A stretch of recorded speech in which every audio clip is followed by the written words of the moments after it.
रूस किस तरह का अलाय है ये समझना मुश्किल होता जा रहा है, क्योंकि अभी हाल ही में आर्मेनिया और अजरबैजान के बीच जो कुछ भी हुआ है उसमें रूस का योगदान दिखाई नहीं है।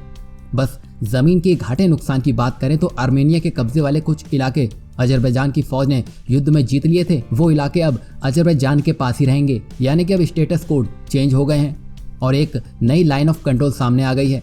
यानी कि अजरबैजान ने 10 नवंबर तक जितने इलाकों में कब्जा कर लिया वो उनके पास ही रहेगा।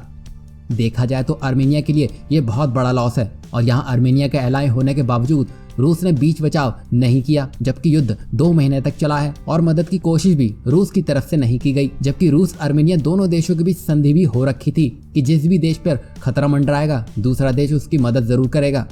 अब इससे रूस के ऊपर भी सवाल उठने लगे हैं, क्या अब रूस अपने वादे पूरे कर पाएगा? जब भारत ने अमेरिका और फ्रांस के साथ रक्षा और रणनीतिक संबंध बढ़ाना शुरू किया तब कुछ लोग ये कह रहे थे कि रूस से दूर जाना भारत की बहुत बड़ी गलती है। देखा जाए तो गलवान में रूस का कोई रोल नहीं था, वो तो अमेरिका और फ्रांस चीन पर चढ़ते गए तो चीन पर लगाम लग सकी। ऊपर से भारत ने भी अपनी उस ताकत का प्रदर्शन कर दिया जिसकी चीन कल्पना भी नहीं कर रहा था, क्योंकि इस समय रूस भारत और चीन दोनों में ही बैलेंस बनाकर चल रहा है। और अगर यहाँ हम रूस की इकोनॉमी की बात करें तो ये 2 चीजों पर टिकी है, एक तो एनर्जी और दूसरा है हथियारों का सौदा। जहां एनर्जी के लिए रूस चीन की तरफ देखता है तो वहीं हथियारों के लिए रूस भारत की तरफ देखता है।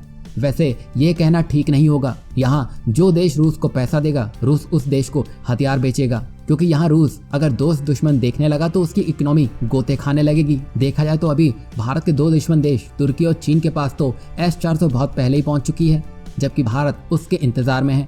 वहीं हाल ही में रूस ने पाकिस्तान के साथ मिलकर मिलिट्री डील की थी, जो ये साफ बताता है कि यहाँ कोई किसी का सगा नहीं है। मतलब साफ है, भारत को किसी एक देश के भरोसे नहीं बैठना है। देखा जाए तो अब भारत को आत्मनिर्भर बनके दुनिया को एक कड़ा संदेश देने की जरूरत है और अब भारत को मेक इन इंडिया के तहत भी अपनी रफ्तार बढ़ाने की जरूरत है, क्योंकि एक समय ऐसा आता है जब आपको अपना युद्ध खुद लड़ना होता है और ये भारत ने गलवान में सिद्ध करके भी दिखा दिया है।